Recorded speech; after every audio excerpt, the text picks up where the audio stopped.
I think one of the essential skills of being a good coach is listening. And this is a skill that is not taught in school. We don't learn it on home, unfortunately, and we don't learn it at work. Listening is not hearing the words that are spoken. That's like my favorite quote that you say. Go ahead. I'm sorry. Listening is, I thought I was being original. The listening is not about hearing the words that are spoken. It's not being able to parrot back what somebody said to you. Listening is listening for meaning, right? You are a good listener. The test for being a good listener is if the other person feels heard, right? Say that again. Right? Write that down. So I mean, we've all had, we just take it out of the context of business, right? We've all had an argument or wanted to share our feelings with a friend or a loved one, right? Spouse, girlfriend, boyfriend. You're sitting on the couch and you say, something's bugging you, and you say, can I just tell you something that's bugging me? And they respond by trying to fix it.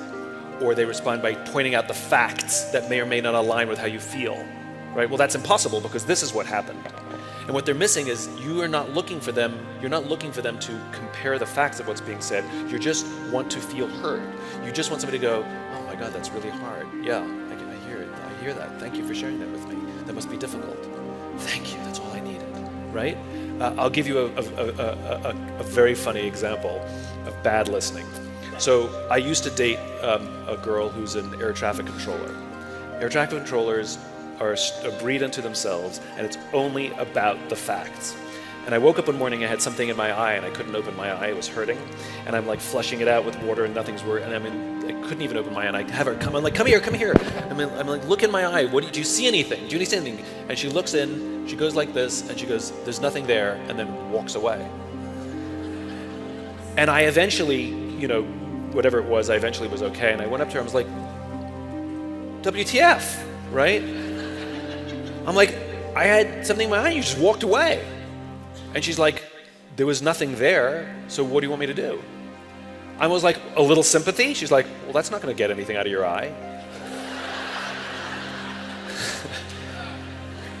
Listening is standing by my side while I'm flushing it out with water and go, oh my God, that must hurt so much. Yeah, it does, thank you, right? That's listening. And if somebody can learn to listen, and now this is where it gets actionable. This is not me just waxing philosophical and telling funny stories about listening. My friend Will Godera, how many of you are restaurant people? Have you ever heard of 11 Madison Park?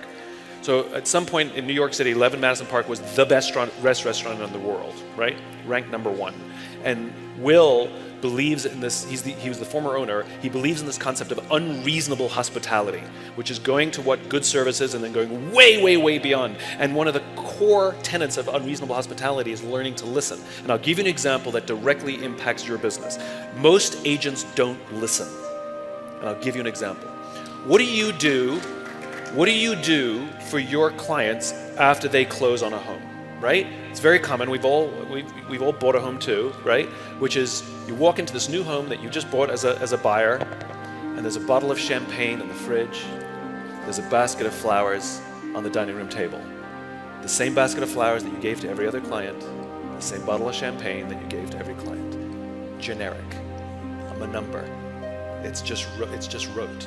But if you were listening, while they were looking at all those homes, and they saw this one little room that was too small to make a bedroom, it was just sort of a stupid little nook that nobody really understood why that room existed in the house, and your client walked in and goes, oh, I could make this my yoga room, and that's the house they bought. Instead of putting a bottle of champagne in the house, this is what Will talks about, instead of putting a bottle of champagne in the fridge, why not put a yoga mat in that room with a little note that says, it's perfect, right? That's called listening. And every single time you go out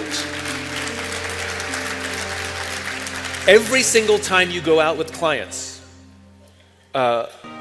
they are telling you things. They're telling you stories. They're waxing philosophical. They're telling you what they don't like and what they do like. But the problem is you're listening to whether they like big windows. You're listening to whether they like the view. You're listening to whether they have 2 cars and they need 3 cars or whatever it is. But you're not listening to the reasons why. The why. You're not listening for the meaning. And those are the little notes you want to make that make someone feel seen and make someone feel heard.